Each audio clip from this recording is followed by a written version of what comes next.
자, 일단 레위기는 어떤 책일까요? 일단 우리가 모세오경 중에 세 번째 속한 책이잖아요, 그죠? 처음에 모세오경 첫 번째는 뭐였어요? 창세기. 창세기는 숫자 뭐와 연관돼 있다? 5. 그 다음에 책은 출애굽기. 그럼 숫자 뭐와 연관돼 있다? 4. 그럼 레위기는 세 번째 책이고 숫자 뭐하고 연관돼 있을까? 3. 숫자 3과 연관돼 있는데 30장까지 이루어져 있지 않다 그랬죠? 30장에서 3을 빼라 그랬지. 그럼 27장까지 돼 있어요. 일단 레위기는 27장까지 돼 있고 27장까지 외울 때 어떻게 외우라고요? 30에서 그냥 3을 빼라. 이게 좀 숫자 3과 연관돼 있어요. 근데 또 뭐와 연관돼 있냐면 이게 세 부분으로 나뉘어요. 세 부분. 창세기 몇 부분이었어요? 두 부분. 출애굽기도 두 부분 나눴죠. 창세기도 1장부터 11장, 12장부터 50장 이렇게 나눴죠. 그리고 출애굽기는 1장부터 19장, 20장부터 40장 이렇게 나눴죠. 근데 이 레위기는 세 부분으로 나누는 게 좋아요. 총 27장까지 있는데 이 중에서 1장부터 10장, 11장부터 18장, 19장부터 27장 이렇게 나누는 게 좋아요. 이렇게. 일단 이렇게 생각해 놓으세요. 일단 이렇게. 이제 외우는 방법이 나중에 나와요. 자, 이렇게 세 부분 나눠져 있다. 그럼 레위기는 주로 어떤 내용이 담겨져 있냐? 레위가 일단 누구 이름이지? 사람 이름이죠. 레위는 사람 이름이잖아요. 사람 이름. 레위 지파 들어봤죠? 레위 지파. 레위라는 원래 사람이 있었어. 누가 났어요? 레위를 누가 났어요? 창세기에 보면 레위가 어떻게 나왔어요? 누구 아들이에요? 레위는 누구 아들이에요? 야곱의 아들이죠. 그 야곱의 아내 중에서 누가 났어요? 레아가 났어. 레아가 몇째 아들이에요? 셋째 아들이에요. 셋째 아들. 연합이라는 이름의 연합. 근데 레위가 원래 연합이라는 이름의 레아의 셋째 아들이에요. 3과 연관이 많잖아. 그죠? 레아의 셋째 아들인데 원래는 이제 셋째 아들까지 나니까 야곱이 나와 이제 연합할 것이다라고 이름해서 레위라고 지은 거예요. 근데 레위가 그 연합할 것이다 이렇게 이름대로 살았으면 좋은데 그렇지 않고 세겜 땅에 야곱 식구들이 이사 갔을 때 세겜 사람들을 다 죽여버린 일이 있었어요. 누구하고?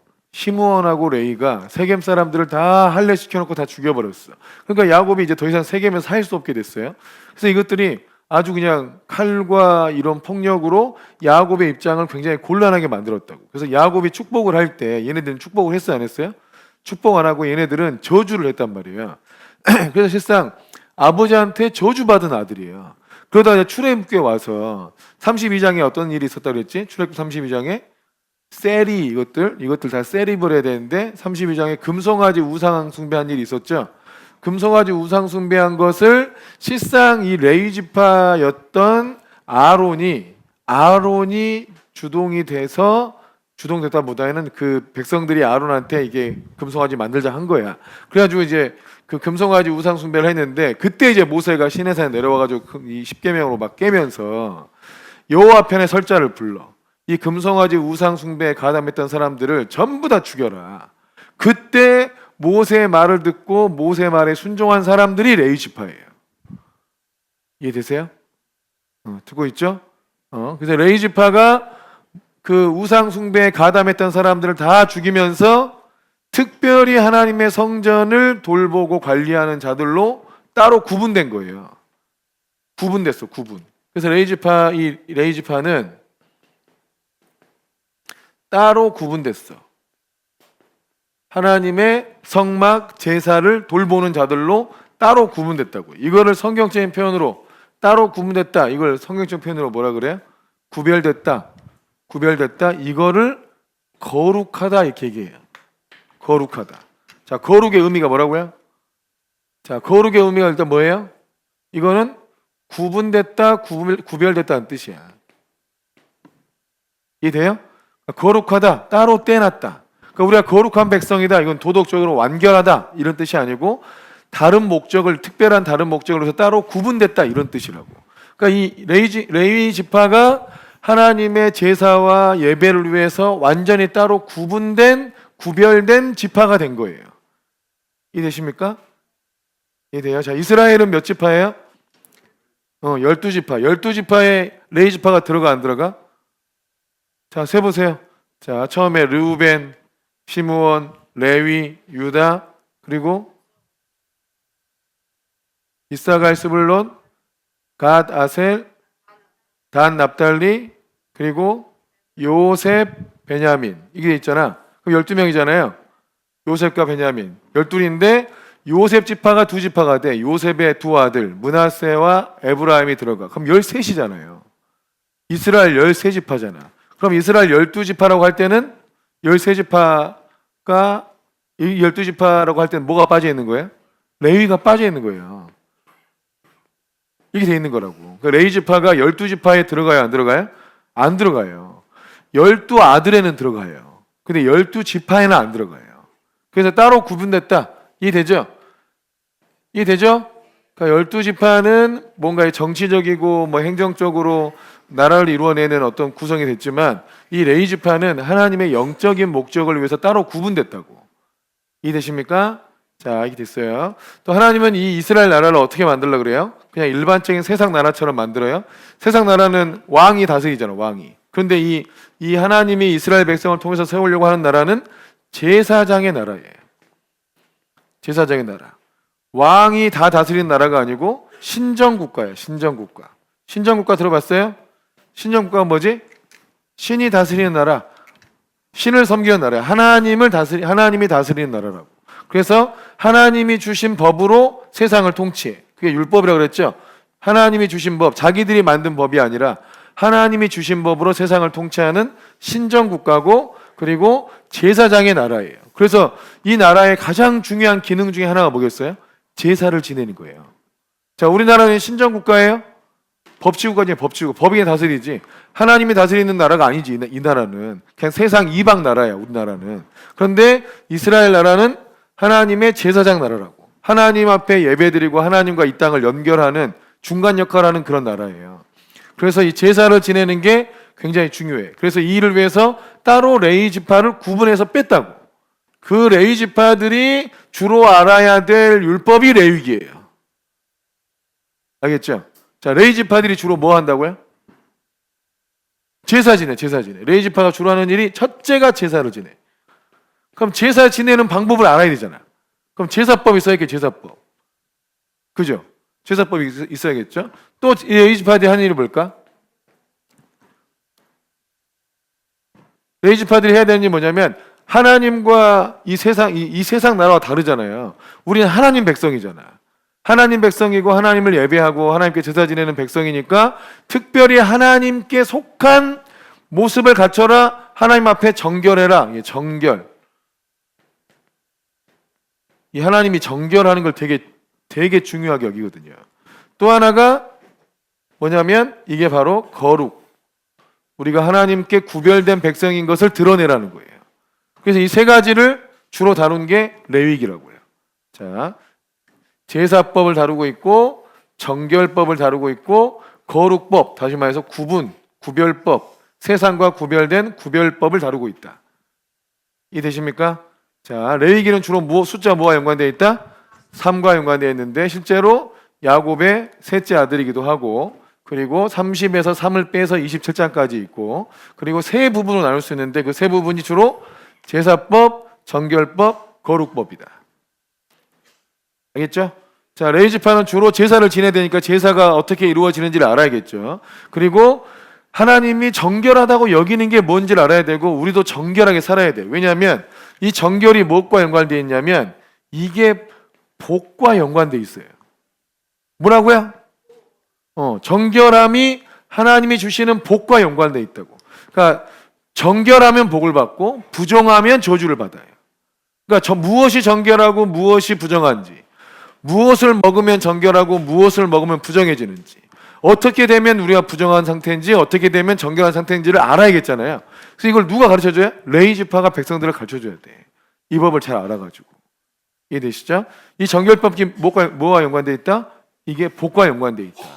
그래서 예수님께서도 이제 그 사람의 입으로 들어가는 것이 사람을 더럽게 하는 것이 아니고 사람 입에서 나오는 것이 사람을 더럽게 한다 해서 이 레위기에 나와 있는 이 정결법을 그 한마디로 요약한 거예요.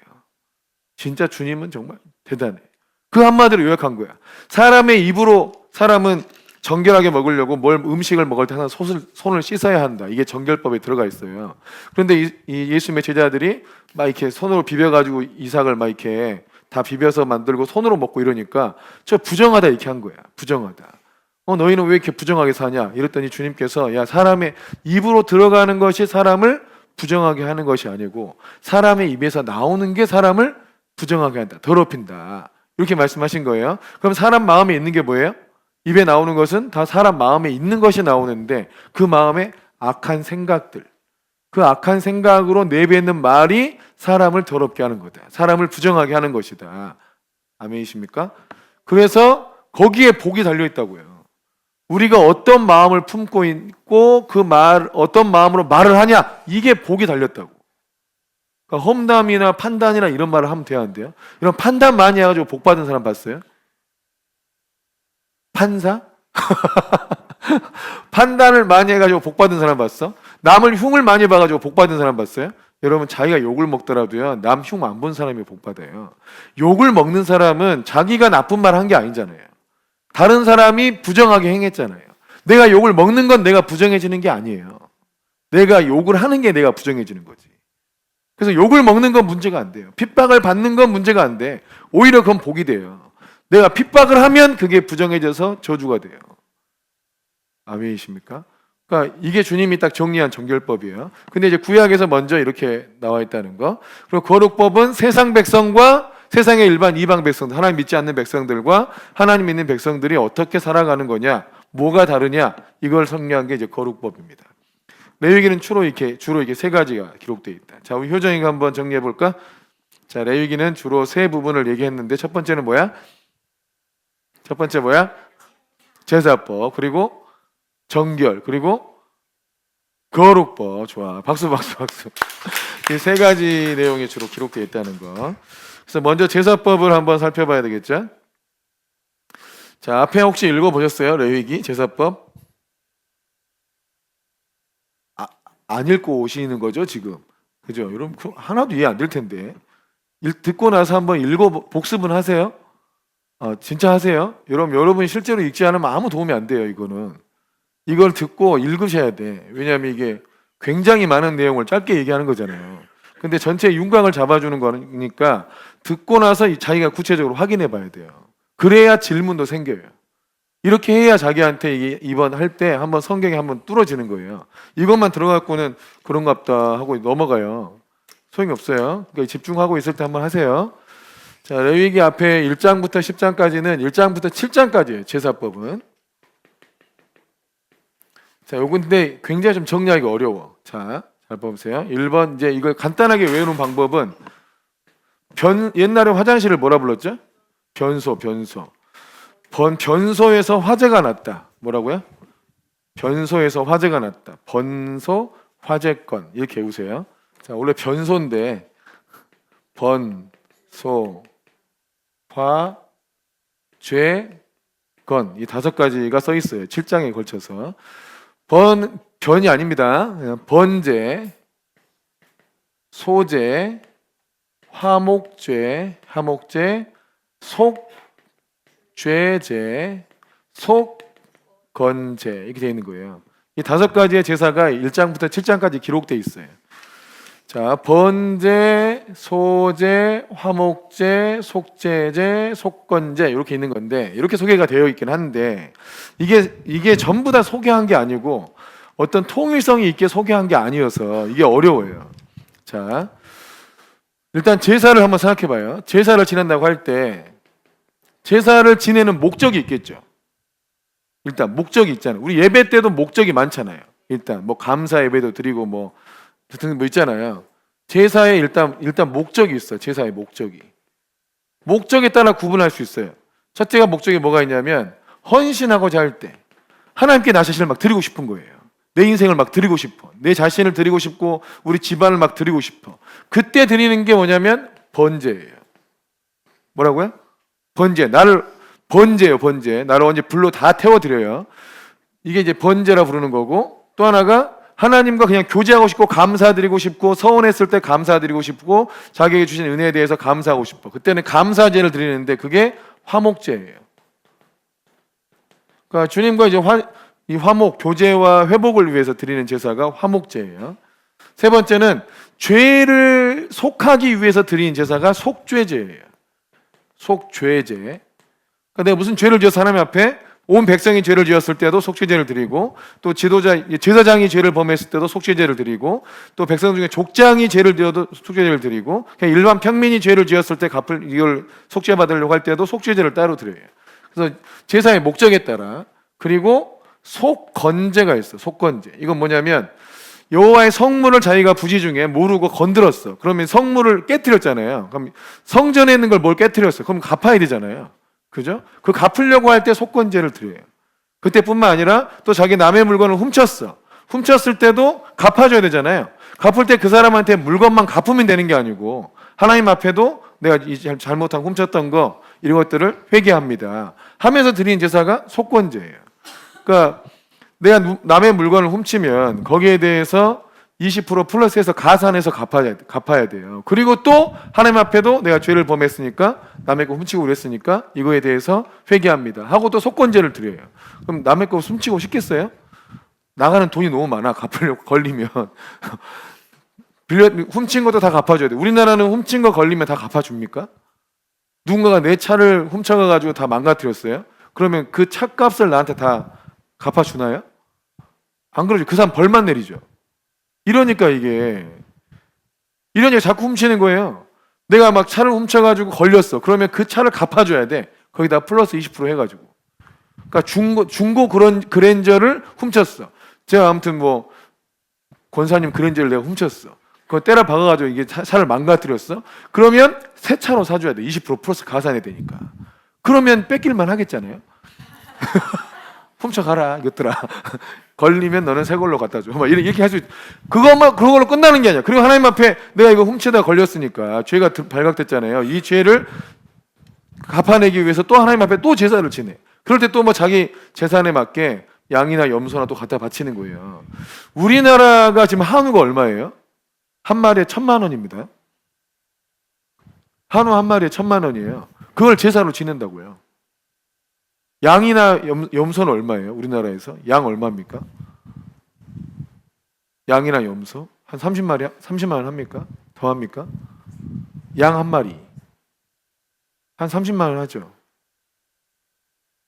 염소 한 마리가 10만 원이에요? 염소가 그렇게 가치가 없어요? 그래요?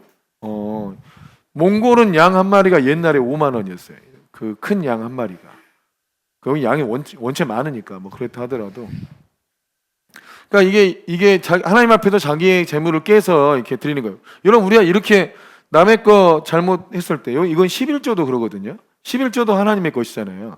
11조를 안 내고 까먹었어요. 그러면 다시 주님 내가 11조 그때 못 냈어요 하고 11조를 옛날 못 냈던 11조를 다시 내려고 할 때 어떻게 되는 줄 아세요? 20% 가산해서 내야 돼요. 그게 율법에 나와 있는 거예요. 그래서 함부로 못 까먹게 한 거예요. 그러니까 어떤 사람은 11조 그런 규례를 모르니까 뭐 이번은 뭐야 모르고 안 내도 되지 하고 넘어가. 근데 다시 옛날 거 내려고 그러면 20% 더해서 내야 된다고. 그렇게 안 내면 안 받는 거야 주님이. 법이 원래 그렇게 돼 있기 때문에. 근데 그걸 알고 있으면 까먹겠어요? 안 까먹겠어요? 안 까먹지. 이거 늦게 내면 20% 가산인데. 그런 법이 있어요. 여러분 율법을 아니까 마음이 불편해지십니까? 자, 이게 이제 목적에 따라 번제, 화목제, 속죄제, 속건제 이렇게 드리는 거고, 또 이제 어떤 위임식을 할 때는 위임식 제사 이게 따로 부르고 이렇게 돼요. 이게 있고, 또 하나는 방법이 있어. 방법이 있어요. 제사의 방법에 따라 불로 태워서 온전히 드린다. 그럼 그건 화제라 불러요. 화제. 불로 태워 드렸으니까. 또 하나는 곡식으로 드린다. 제물의 종류에 따라서 곡식으로 드렸다. 그런 소제라 불러요. 그리고 제물을 들고 들었다. 제물을 들기만 하는 제사가 있어요. 이 제물을 하나님께 드립니다 하고 들어. 이거는 거제라 부르고, 또 들어서 흔들어요. 그럼 흔들요자 써가지고 이걸 요제라 불러요. 아시겠죠? 자, 그래서 이러다 보니까 번소, 화제건 이러면 번제는 뭐예요? 나를 헌신하는 어떤 목적이잖아요. 화목제, 속죄제, 속건제가 다 목적에 따라 구분을 했는데, 소제는 실상은 이게 드리는 제물의 종류에 따라 구분을 한 거거든요. 그러니까 이렇게 붙여놓으니까 헷갈리는 거예요. 자, 목적에 따라 드리는 거는 번제, 화목제, 속제제, 속건제다. 근데 이제 소제는 뭐냐? 곡식을 드리는 걸 소제라고 한다. 아시겠죠? 그냥 곡식을 드리는 걸 그냥 소제라 하는 거예요. 어떤 목적이 아니고. 화목제 드릴 때 주로 소제를 같이 드려요. 하나님 앞에 그러니까 그런데 번제 드릴 때 소제를 드리지 않아요. 속제제 드릴 때 소제를 드리지 않아. 속건제도 소제를 드리지 않아요. 화목제 드릴 때만 소제도 드려요. 그러니까 곡식 제사는 언제만 드린다? 화목제 때만 드린다. 그래서 첫 열매 처음 열매 언제야 그때? 그 초실절 또 오순절에 보리 추수하고 또 밀 추수할 때 첫 열매를 드리잖아요. 첫 열매 다 곡식이잖아요. 그때 소제를 드리죠. 그건 다 하나님과 화목 제사로 들어가는 화목 제사로. 이해되십니까? 그럼 봐보세요. 이때 이제 해석을 해봐요. 가인과 아벨이 무슨 제사를 드렸어요? 가인은 무슨 제사 드렸죠? 소제 드렸죠. 아벨은 무슨 제사 드렸죠? 번제 드렸잖아요. 양의 첫 새끼를 드렸으니까 실상 번제나 속제제나 속건제 중에 하나 있겠잖아요. 근데 봐보세요. 그때 같은 시기에 드렸으니까 이거는 어떤 같은 종류의 제사를 드려야 되는 시기거든요. 근데 아벨 제사가 제대로 된 제사였죠. 아벨이 소제를 겸하여 드리지 않았잖아요. 그럼 화목제가 아닌 거죠. 그죠? 그럼 번제였을 거예요, 번제. 그럼 번제 제사 때 소제를 드리면 된다, 안 된다? 안 된다고요. 그래서 가인, 그 당시 그 부분을 해석할 때, 아니, 제사법에도 소제가 있기 때문에 가인이 곡식을 드린 제사도 잘못된 건 아니다. 이렇게 해석하는 사람도 있어요. 이건 잘못된 거예요. 그 제사가 아벨 제사가 옳은 제사였으니까 곡식 제사를 드리는 때가 아니었던 거예요. 또 그때는 이런 제사가 구분도 되어 있지 않았기도 했고. 이해되십니까? 이해되세요? 왜 이 얘기를 하냐면 그 히브리서에서 그 가인과 아벨 제사를 논할 때 그와 그의 재물을 받지 않았다 이렇게 돼 있거든요. 그러니까 재물도 문제가 있었던 거예요. 그러니까 가인이 그때는 소제를 드리는 때가 아니에요. 소제 드리는 때는 언제예요? 첫 열매 드릴 때쯤이에요. 보리 제사 뭐 이렇게 할 때. 근데 이럴 때쯤인데 실상 이게 그때가 아니었어요. 번제를 드리는 때였을 가능성이 높아요. 근데 아무튼 가인이 그러지 않았다는 거. 너무 어려운 얘기 하고 있죠 지금. 예? 가인이 제대로 된 게 아니었던 거죠. 그러니까 그때는 자기도 이제 자기 동생한테 양을 한 마리 사와서 양으로 제사를 지냈어야 돼. 제물을 양으로 드렸어야 돼요. 근데 왜 소제를 드렸냐 이거예요. 소제를 드리는 제사가 아닌데 왜 소제를 드렸냐. 일단 이게 하나님께서 정해놓은 제사법에도 위반되죠. 위반되게 드리는데 그걸 드리는 마음도 뻔뻔하죠 일단. 또 하나는 나는 소제밖에 없어요. 곡식밖에 없어요. 양이 없어요. 이렇게 말할 수 있겠지만 동생이 양을 치고 있잖아요. 양을 드려야 되는 때에 내가 양이 없어. 근데 곡식이 많아. 동생한테 곡식 주고 양을 얻어오면 되잖아요. 이해되시죠? 그렇게 하면 되는데 그렇게 안 했죠. 근데 왜 소제를 드렸냐? 일단 형제하고 사이가 안 좋았다는 거예요. 가인이 아벨 네 건 안 써 새끼야 이렇게 한 거예요 지금. 그러니까 그 재물이 형제를 미워한다는 마음이 들어간 재물이잖아요. 그러니까 하나님께서 그 재물을 받지 않으셨다고요. 이해되십니까? 그러면 이 사도행전에 가보면 아나니아와 삽비라 얘기가 나오잖아요. 원래는 땅 판 거 전체를 저 앞에 드리려고 그랬어요. 그런데 감춰서 딱 절반만 드렸어요. 그때 베드로가 알아보고 어떻게 성령을 속이냐 해가지고 딱 그 자리에서 즉사했잖아요. 하나님이 그 제사를 받지 않았다는 거거든요. 성령님을 속였다 네가. 봐보세요. 왜 그게 문제가 되냐? 속인 게 왜 문제가 되냐? 일단 속였다는 것도 문제지만 원래 다 드리려고 했다가 절반만 드렸다는 거 이거 주님도 어차피 알아. 근데 이제 사도를 속이려고 했다는 거. 또 하나는 하나님도 속이려고 했다는 거. 근데 이게 왜 이 재물에 문제가 되죠? 그래도 절반이라고 낸 게 어디예요?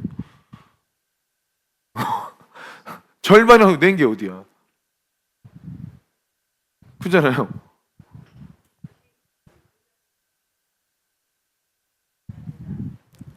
네. 그 자리에 죽기까지 그럴 정도로 심각한 죄인가 그게. 그래서 이제 거기서 성경에 나온 거는 네가 성령을 속였다예요. 성령을 속였다. 이게 큰 죄로 걸린 거예요. 그 하나님 앞에 자신이 다 드리겠다고 서원을 한 것 같아. 그런데 이거를 이제 뭐 베드로만 속이면 되겠지. 내가 절반만 낸다고 그 사람들이 이거 어떻게 알겠어? 이렇게 생각한 거죠. 내가 이게 만약에 이게 뭐 1억이야. 근데 내가 5천만 원만 내든 어쩌든 이 땅값이 1억인지 누가 어떻게 알아? 근데 성령님이 알잖아요. 아무도 모르는 일인데 성령님만 알아요. 근데 성령님도 속이려고 했다는 거. 그래서 그 재물에 그 사람이 성령님을 속이려고 했다는 게 묻어 있잖아요. 온전하지 않으니까. 그래서 그 재물은 하나님이 받으신다고 이해해야 되고, 그리고 그 재물에 따라 실상 그 재물 자체에 그 사람 마음이 들어가 있어요. 이해되십니까? 재물에 그 사람 마음이 들어가 있다고요. 또 하나는 두 렙돈을 낸 과부도 있잖아요. 두 렙돈을 실상 딱 보면 아무것도 아니야. 그냥 하루 생활비예요. 하루 생활비. 하루 그냥 먹고 살 수 있는 하루 식사비 정도예요. 그러니까 서민이 먹고 사니까, 여러분 우리나라가 비싸게 먹으려고만 하루에 뭐 30만 원, 한 끼에 30만 원도 있겠지. 근데 여러분 우리나라 말고 다른 나라 갔을 때 그들이 일반 서민이 한 끼 먹는 게 얼마입니까? 필리핀에서 여러분 한 끼 먹는 거 얼마예요? 한 1,500원 해요. 그냥 닭다리 하나에 밥 먹는 거. 그거 정도의 양이고, 두 렙돈이. 그거를 냈어요. 그거를. 근데 두 렙돈을 냈어요. 하나만 내도 되잖아요. 두 개를 냈어요. 그럼 두 끼 식량이잖아요. 두 끼 식사값이잖아요. 예를 들어서 한 끼 하나는 자기가 먹어도 되잖아. 두 개를 다 냈어. 그럼 거기에도 그 재물에도 자기의 마음이 그대로 담겨 있는 거예요. 예수님께서 두 렙돈을 보고 이 많은 부자보다 이 여인이 많이 냈다. 이 여인은 없는 중에 자기 하루 생활비를 다 냈다. 이렇게 말씀하신 거죠. 왜냐하면 그 재물에 그 사람의 믿음이 다 담겨 있거든요. 처지와 상황과 모든 게 다 담겨 있다고. 그래서 하나님이 재물을 받는다 안 받는다가 그런 개념이다. 재물에 그 사람 마음에 담겨 있기 때문에. 이해되십니까? 이럴 수 있죠. 실제로 우리가 헌금할 때 그러잖아요. 내가 이게 만약에 진짜 없는 중에 어렵게 헌금을 했어. 누가 알아 그거를. 그냥 똑같이 5만 원이야. 근데 나는 진짜 없는 중에 5만 원 냈어. 나한테는 거의 진짜 100만 원 같은 돈을 낸 거예요. 누가 압니까? 액수만 보고 누가 알아요? 아무도 몰라요. 하나님만 알아요. 그렇게 낸 걸 주님이 안다고요. 또 어떤 사람은 엄청나게 많은데 100만 원밖에 안 냈어. 이럴 수 있잖아요. 그럴 수 있잖아요. 누군가한테는 그럴 수 있잖아요. 그럼 그래도 다른 사람에 비하면 나는 많이 낸 거야. 이럴 수 있겠지만 주님 볼 때는 너는 어떻게 이렇게 인색할 수 있냐라고 책망받을 수 있다 얘기죠. 그러니까 재물은 누가 받아요? 하나님이 받아요. 사람이 봐서는 몰라요. 그래서 하나님이 재물을 받는 거다. 이렇게 이해해야 돼요. 자, 여기서 번소 화제권 했을 때 목적에 따라서는 번제, 화목제, 속제제, 속건제고, 소제는 그냥 곡식을 드리는 걸 소제라고 한다. 화제는 불로 태워 드리는 거, 거제는 드는 거, 소제는 곡식, 요제는 들고 흔드는 거. 자, 이렇게 구분을 하시면 됩니다. 좀 정리되십니까? 네. 그리고 재물의 종류가 있겠죠. 재물의 종류 중에서 소를 드리기도 하고, 양이나 염소를 드리기도 하고, 그리고 비둘기를 드리기도 하고, 또 이런 곡식을 드리기도 해요. 소 한 마리가 우리나라도 비싸지만 거기도 비싸요. 소를 드리는 사람들은 어떤 사람이겠어요? 여러분 같으면 소를 드리겠어요? 생각해봐요. 여러분 집에 소 한 마리하고 양 10마리하고 염소 10마리 있다. 요새 재물을 드리려고 그러면 소 드리겠어요? 솔직히 얘기하면 소 한 마리 있어. 소 드리겠냐고. 그럼 주님이 소 드리라 할까요? 한 마리 있는 소인데 그거 드리라 할까요? 드리라 안 해요. 여러분 하나님이 그런 분이 아니야. 드리라고 안 한다고요. 그럼 소를 드리는 사람은 누구겠어요? 소가 한 200마리 1000마리 있는 사람이에요. 소가 한 200마리 1000마리 막 이렇게 있는데 비둘기 드리면 주님 뭐라 할까요? 비둘기 산에서 집어올 수도 있습니다. 그거 드리면 주님 소가 막 2000마리 이렇게 있어. 근데 그거를 비둘기를 드려. 어차피 뭘로 드리나 주님이 다 받아주잖아. 그죠? 소로 드리나 비둘기로 드리나 다 주님이 받아줘. 제사법 중에 속하니까. 근데 소가 2000마리 있는 사람이 비둘기 드리면 주님이 뭘 하겠냐고요. 에? 등짝 아주머니? 등짝 스매싱 맞겠죠. 등짝 맞는 정도가 아니죠. 여러분 봐보세요. 왜 재물에 소가 들어있겠냐고요. 누가 소 드리고 싶겠냐고. 비싼데. 근데 소의 제사가 있잖아요. 그리고 실제로 소를 많이 드려요. 그러니까 많이 가진 자는 많이 드리라는 거예요. 그게 하나님 앞에 마땅한 마음이라는 거예요. 이해되십니까? 그럼 비둘기까지 넣은 이유는 정말 가난해가지고 아무것도 없어. 그러면 집에 있는 집비둘기나 아니면 집에도 비둘기가 없다. 그럼 산에 가서 비둘기를 잡아와서 드려라. 이게 돼 있어요? 그러면 가난한 사람은 돈을 안 드려도 되지 않습니까? 이게 없어요. 이게 없다고요. 하나님 앞에 제사할 때는 빈손으로 오는 게 아니에요. 나를 드린다는 의미가 있잖아. 나를 드린다는. 그러니까 없으면 없는 대로 드려야 돼. 10원이라도 드려야 돼. 10원이 나한테 가장 값져. 그럼 10원이라도 드려야 돼요. 이해돼, 얘들아? 어? 이해돼요? 굉장히 중요해요. 여러분, 트럼프가 이게 한번 총알 지나고 나서 그 뒤로 많이 마음이 바뀌었다더라고. 그리고 이제 교회 가가지고 예배를 드린 거예요. 그래서 누가 유튜브에 트럼프는 과연 헌금을 얼마 할까 궁금하지 않습니까? 트럼프는 과연 헌금을 얼마 할까? 여러분, 트럼프가 지금 몇 조 재산이 있죠. 그죠? 지금 대통령 후보고 그 할 때도 돈 어마어마하게 많이 들고 엄청난 기부가 들어온단 말이야. 근데 여러분은 헌금 얼마 할 것 같아요? 여러분이 트럼프면.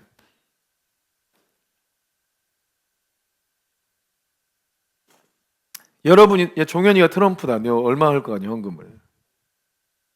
재산이 몇 조지, 그 사람. 아니, 예배 한번 매 예배 때마다 1,000억 할 수 없잖아. 그러니까 일반 예배 주정 헌금을 얼마 했겠냐고요. 예? 야, 아무리 몇 조가 있어도 매 주정 예배 어떻게 억 단위 헌금을 하니? 그럼 헌금으로 다 써버려 그거? 어? 여러분 생각해 보세요. 여러분, 내가 트럼프 정도 된다. 부가 트럼프 정도 돼. 우리나라 최고 부예요. 그 정도 부면. 우리나라 최고 부자야. 그 사람이 일반 주정 헌금을 얼마 정도 해야 될 것 같아요? 자, 서연이가 생각이 많네.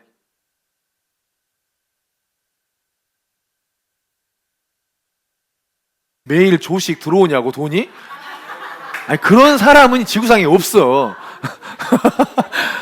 아예 돈의 개념이 없구나. 자기 전 재산이 한 몇 조 대 돼. 한 10조 가까이 될 거야. 역대 대통령 중에 제일 부자지. 부동산 부자야, 부동산 부자. 그래서 월세 수입이 많아. 현금 수입이 많아. 한 달에 진짜 몇백억, 몇천억은 들어올 수도 있어. 어? 5천만 원 정도? 매 주정헌금 때? 그러면 1년이면 얼마 내는 거야? 50 곱해야 돼, 거기다. 10을 곱하면 5억이 1년에 50억 내는 거야. 맞나? 아닌가? 500억인가요? 매주 한 주에 5천만 원 헌금을 하면 10주면 5억이잖아. 25억이구나, 25억. 25억을 헌금하는 거야, 1년에. 할 수 있겠어요? 네. 네네. 11조를 나눠서 주정헌금을 하면요? 네. 네. 한 10에 2조 드린다? 한 달에? 그럼 얼마 정도 되겠냐고요? 얼마 정도 되겠냐고, 그게. 여러분, 우리가 일반적으로 좀 헌금 많이 하는 분들은 한 달에 10에 2조 합니다. 11조도 드리고 감사, 주정 이렇게 하면 한 10에 2조 정도 가까이 돼요. 근데 그게 액수가 커졌어. 이러면 이제 10에 2조고 안 갈 가능성이 높지. 근데 봐보세요. 트럼프 30달러인가 하더라고요. 60달러 정도 하더라고요. 60달러 정도 하더라고. 주머니에서 돈 빼가지고 20달러짜리 한 3장 정도 손에서 이게 비비고 있다가 헌금하더라고. 트럼프가 60달러 헌금했다 그러면 여러분 기분이 어떤 것 같아요? 60달러면 한 7, 8만 원 정도 됩니다. 변화됐다고 봐야 되나 그거를? 그럼 왜 재물에 소가 있겠냐는 거예요. 소, 양, 염소, 비둘기, 곡식만 이 소재만 드린 사람들, 굉장히 가난한 사람들은 이렇게 드릴 수 있어요.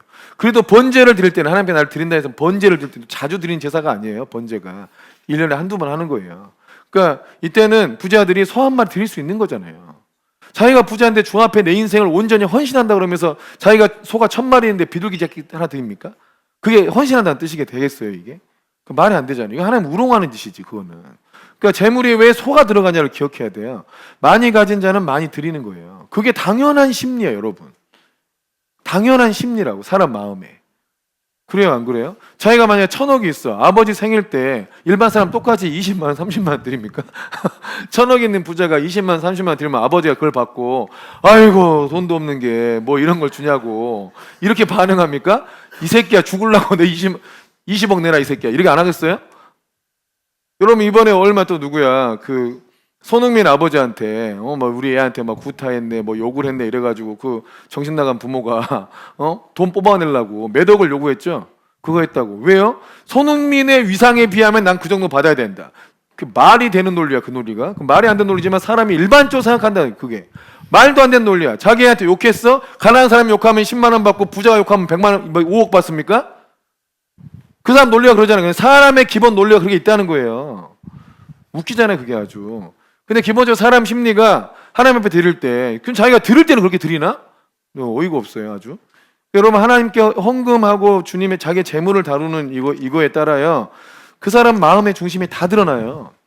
재물에 깨끗한 사람이어야 진짜라 봐요 저는. 여러분도 그렇게 봐야 돼요. 재물에 대해서 이 사람이 정말 투명하고 깨끗한가? 또 하나님 앞에 대해서 재물에 대해서 깨끗한 사람인가? 11조 제대로 드리나? 쓰라는 대로 쓰나? 근데 11조 드린 데다가 뭐 하나 꿈쳐놓는가? 막 이런 거 다 알거든요. 다 알아요. 하나님이 다 알아요. 이거 여기에 거의 다 성도들이 걸려드는데 여러분 걸려드는 게 절대 좋은 게 아니에요. 하나님이 그 사람한테 복을 안 준다고 해요. 복을 안 줘요. 여러분 직장인이 월급 받으면서 주식 투자해가지고 주식으로 큰 돈을 벌 수 있잖아요. 근데 참 희한한 논리가 있더라고. 월급은 11조를 하더라고요. 근데 주식으로 번 돈은 11조를 안 하대. 그래도 되는 건가? 그럴 때 정말 주님이 그거를 싹 빼가 버리더라고요. 그거 자기 게 안 돼요. 자기 게 안 돼, 희한하게. 그러니까 하나님 앞에 우리가 그걸 숨길 수 없는 거야, 우리 마음을. 이해되십니까? 이거 이렇게 하면 안 된다니까요. 우리 마음이 심보가 그래, 심보가. 뭔가 그럼 주님께 드린 거라도 남을 거 아니에요? 하나님의 감사로 드린 거라도 남아. 하늘에 심은 거 남을 거 아니야. 근데 그것도 자기가 숨겨가지고 속여서 안 내면 그것도 안 남죠? 근데 그것도 화가 돼서 그것도 사라지지? 또 그게 또 죄가 돼서 벌도 받아요. 요걸 잘 생각해야 돼요. 성부 사역을 할 때도 제가 보면 그런 사례가 너무너무 많아. 갑자기 불을 얻었어. 그럼 이거는 이제 자기 거야. 주님도 모를 거라 생각. 주님 이 계좌는 모르시죠? 이렇게 생각하는 것 같아 왠지. 형 그거 이 재물에 대해서 하나님 앞에 투명하세요. 우리 정현이가 만약에 가가지고 군대 가가지고 정해진 월급 나라에 다 오픈되어 있잖아요. 이등병 얼마 받는지. 그러면 이제 딱 계산이 되잖아. 얘가 이제 가면 얼마 받는다는 거를. 근데 이상치 않게 보너스가 나왔어. 이 보너스는 오픈이 안 돼 있잖아요. 이거 해가지고 이거는 엄마도 안 주고 아빠도 안 주고 주님도 안 주고 내가 몰래 감춰뒀다가 인마이 포켓하고 이제 내 비상금을 써야겠다. 그 비상금이 이상하게 병원으로 가고 이상하게 돈노마트 가고 이상하게 이제 주식시장으로 가고 이게 다 깨져요 희한하게. 그 마음도 상하고 재수도 없고 다른 일도 안 돼 이제. 여러분 여기에 좀 깨끗하게 살아야 돼요. 이게 굉장히 중요해요. 여러분 먼저 그의 나라와 그의 의를 구하면 이 모든 것을 더하신다라는 이 말씀의 문맥이 재물과 연관되어 있다는 걸 기억해야 돼요. 너희를 위하여 너희 재물을 하늘에 쌓아둬라. 누구를 위하여? 너희를 위하여. 하늘에는 좀과 동록이 쓸지 않 도둑도 없다. 근데 너희를 위하여 이 재물을 땅에 쌓아두면 훔쳐가는 놈들이 많다. 하늘에 쌓아두면 거기는 훔쳐가는 게들이 없다. 그 하늘에 쌓아두라는 게 전부 다 헌금하라는 뜻이 아니고 진짜 만몬 섬기지 말고 하나님 섬겨라. 그게 먼저 그의 나라와 그의 의를 구하라 이거하고 연결되는 거예요. 보화를 하늘에 쌓아두라 이게 먼저 그의 나라와 그의 의를 구하라예요. 아멘이십니까? 그러니까 먼저 그의 나라와 그의 의를 구해. 내가 들은 것 중에 먼저 내가 하나님 나라를 구해야 됐으니까 11조는 일단 기본적으로 하나님께 드려. 그리고 또 하나 하나님께서 뭔가 작정하라 하시거나 감동을 준 것들을 먼저 하는 거예요. 그걸 먼저. 그래야 먼저 그의 나라를 얻을 거 아니에요. 아멘이세요. 우리가 이제 신앙을 갖고 주님을 섬기고 살다 보면 나도 언젠가는 내가 주님 교회 하나 세워야겠다. 나도 언젠가는 선교에 기여를 해야겠다. 하나님 나라에 뭔가 기여를 해야겠다. 언젠가는 그래 죽습니다. 그럼 기억 안 와요.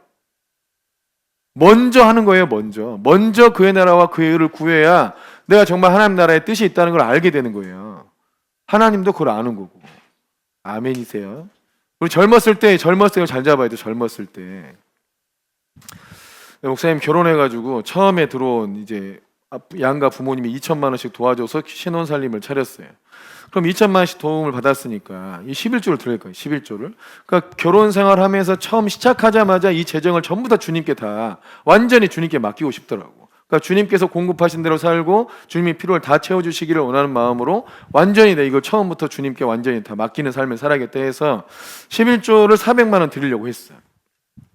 이제 처음에 들어온 이제 그러면 이제 그때부터 그 뒤로 계속 11조를 하면 우리 재정에 대해서는 완전히 주님께 다 인정된 재정이 되잖아요. 그래서 이 11조를 먼저 한 400만 드리려고 했더니 400만 원이 따로 없잖아. 다 보증금에 들어갔고 막 이러니까.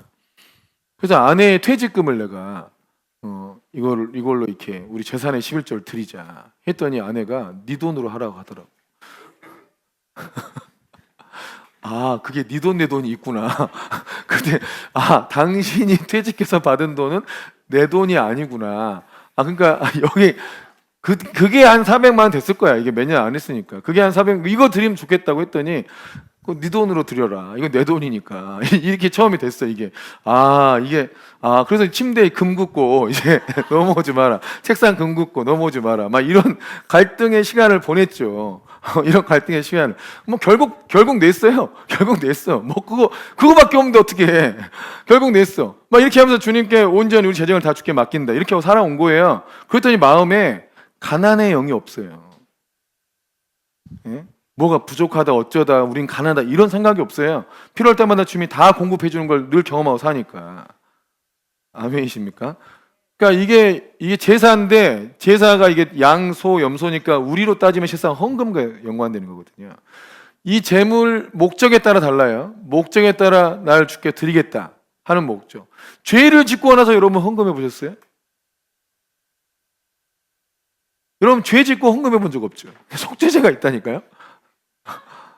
남의 거 훔쳐놓고 이거 헌금해 보셨어요? 남의 거 안 훔쳐보셔서 잘 모르겠어요. 훔쳐놓고 갚아야겠다 할 때 나 이거 훔친 거 줘요. 용서해 줘. 왜 탐심이 죄잖아요. 탐심이. 그래서 이거 드려보셨냐고.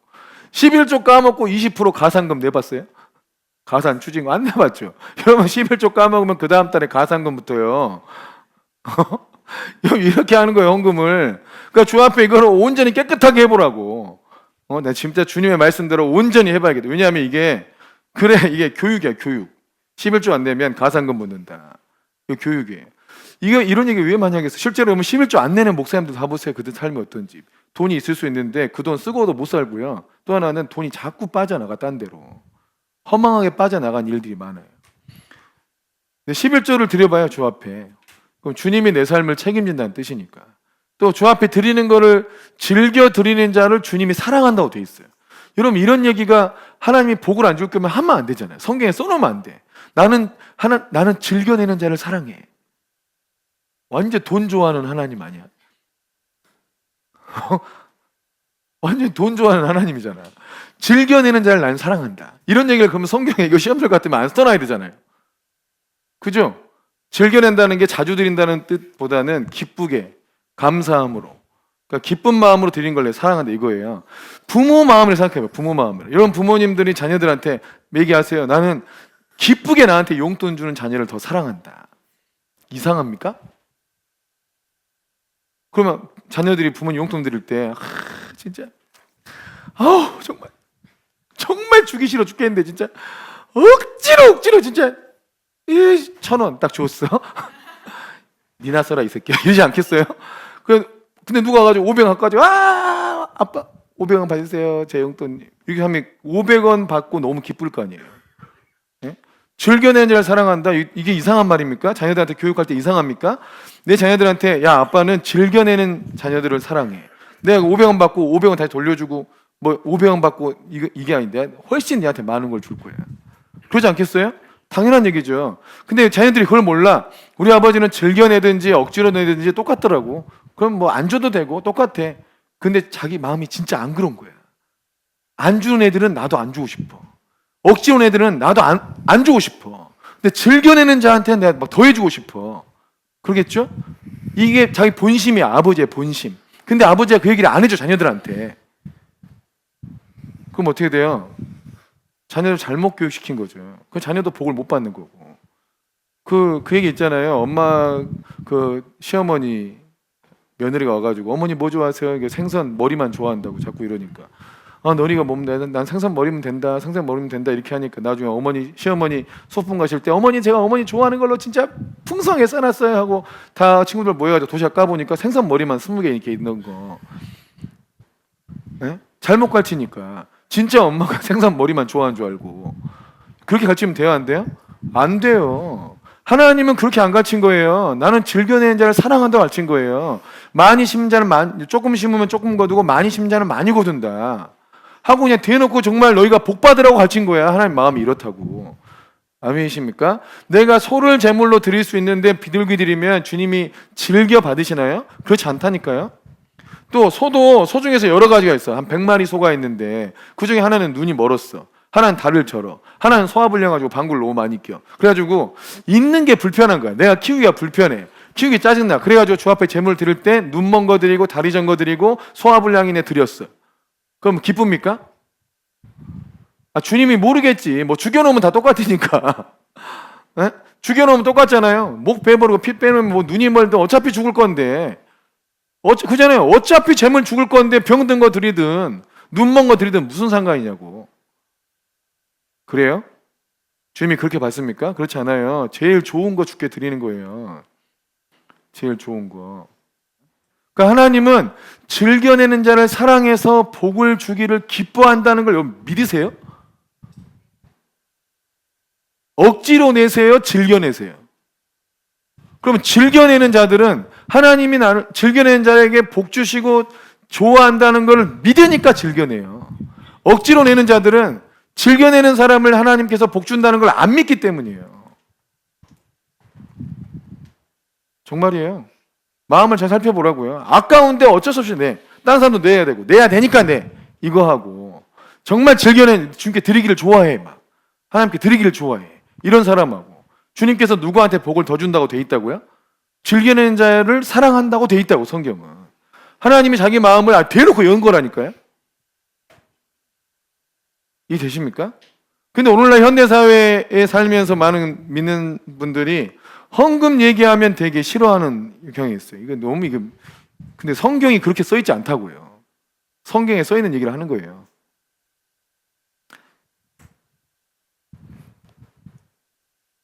아멘이세요? 네. 근데 저희 집을 봐도 그래. 저희 어머니는 즐겨내는 분이에요. 돈만 있으면 헌금하는 분이에요. 즐겨내기를 좋아하는 분이었고 저희 아버지는 좀 덜했어요. 그러니까 제 아버지는 헌금할 때마다 이렇게 좀 힘들어했어요. 너무 양도 많고 이래가지고. 근데 저희 어머니는 많이 낼 수 있어서 너무 감사했어. 왜 많이 낼 수 있어요? 많이 벌었으니까 많이 낼 수 있지. 많이 벌었으니까 많이 낼 수 있었어. 전에는 헌금할 돈이 없었어. 가난했을 때는 진짜 헌금할 돈이 없어서 손이 부끄러워서 교회를 못 갔대. 헌금 액수가 너무 적으니 손이 부끄러워서. 근데 하나님께서 복을 주셔가지고 많이 벌게 되니까 많이 헌금해서 좋았대. 그게 또 반대로는 이게 드리는 게 많으니까 불편해. 이럴 수 있잖아요. 근데 저희 어머니는 많이 내는 걸 좋아하는 분이에요. 그럼 복을 어떻게 받? 당연히 복을 주셨죠 하나님이. 실제로 교회 안에서도 그런 사람들이 있어요. 많이 내는, 근데 이 교회도 이런 게 있어요. 전에 교회, 저희 부모님이 다녔던 교회는 헌금 훈련을 되게 많이 시켰어요. 진짜 허리띠 졸라매고 헌금했어요. 정말 그랬어요, 부모님들이. 그런데 옮긴 교회는 헌금 얘기를 전혀 안 해요. 그 교회로 옮기고 난 뒤로는 재정이 안 풀어져요. 그러니까 집은 편안해. 근데 안 풀어져. 재정적 복은 안 오더라고. 근데 그 전에는 다 잘하셨으면 좋은데 헌금 훈련만 잘하셨어요, 그 목사님이. 그때 정말 다른 건 좀 이렇게 갈등이 있었는데 재물은 엄청 벌었어요. 이게 사실이에요, 여러분. 저희 교회는 헌금을 많이 강조합니까? 별로 안 해요. 여러분이 정말 근데 누군가 저한테 와가지고 나 진짜 재물로도 복 받고 싶다. 방법을 알려달라 그러면 제가 잘 알려드릴게요. 근데 대부분은 하나님 앞에 즐겨드리지 않기 때문에 괜히 쓸데없이 시험 들까봐 얘기 안 하는 거예요. 근데 성경대로 얘기하자면 주님은 왜 소에 대한 제사를 얘기하셨겠냐 이거예요. 많이 드릴 수 있는 자는 많이 드리라는 거예요. 적게 드리면 그게 화가 된다고요. 자, 아무튼 이렇게 돼 있어요. 그래서 이제 1장부터 7장까지 내용이 이제 1장은 뭐다, 2장은 이렇게 외우기보다는 1장부터 7장까지가 그냥 제사법이다. 번소 화제건에 대해서 얘기하고 있다. 이렇게 이해하시면 되고, 실제로 이제 제사를 지내면 어떻게 하겠어요? 성막이 이렇게 있죠. 성막에 와서 제사를 지내는 거예요. 하고 물두멍 있고 번제단 있고 여기가 회막 문이라 그래요. 여기를 문 하는데 이제 제사를 지내는 사람이 제물을 가지고 여기로 와요. 그래서 회막문 앞에서 이 양과 염소를 잡아요. 양과 염소. 근데 회막에서 이 입구에서 잡는 경우도 있어요. 이건 소를 잡을 때 이렇게 잡아. 제물에 따라 잡는 장소가 다릅니다. 또 여기서 잡는 경우도 있어요. 여기서 잡는 경우도. 그 제물에 따라 달라요. 또 그 제사 어떤 제사를 드리냐에 따라 달라요. 그리고 이 속죄제나 다 마찬가지인데 안수해서 내 죄가 이 제물로 넘어갔다고 인정을 하는 거예요. 이게 속죄제 드릴 때 하고 이 제물을 잡아요. 누가 잡을까요? 제사장이 잡아줄까요? 아니, 자기가 잡아요. 자기가 죽여야 돼. 그리고 피를 받아서 제사장한테 줘요. 제사장이 피를 받아서 이 번제단의 네 뿔에 발라요. 그리고 고기를 갖다 주면 고기를 얹어서 불로 태우는 거예요. 이 제사를 전부 제사장이 하면 제사장이 못해요. 이거 힘들어가지고.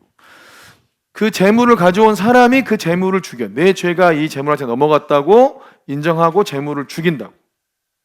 이게 되세요? 제물 잡는 법을 다 알아야 돼. 그래서 소 잡을 수 있습니까? 양 잡을 수 있으세요? 그거 잡으려면 어떻게 해야 돼요? 도망다니고 난리죠. 한 키에 잡을 수 있는 방법 아세요? 그걸 알아야 돼요. 제가 몽골에서 양을 잡는 걸 보니까 한 키에 잡더라고. 이 동맥 딱 자르면 피가 쭉 나오면서 죽어요. 죽어. 희한하게. 소도 그렇게 잡을 수 있어요. 소도. 그래 군대에서야 이거는 이제 우스갯소리인데 우리 군대에서 그 행사가 있어가지고 돼지를 한 마리 잡은 거예요.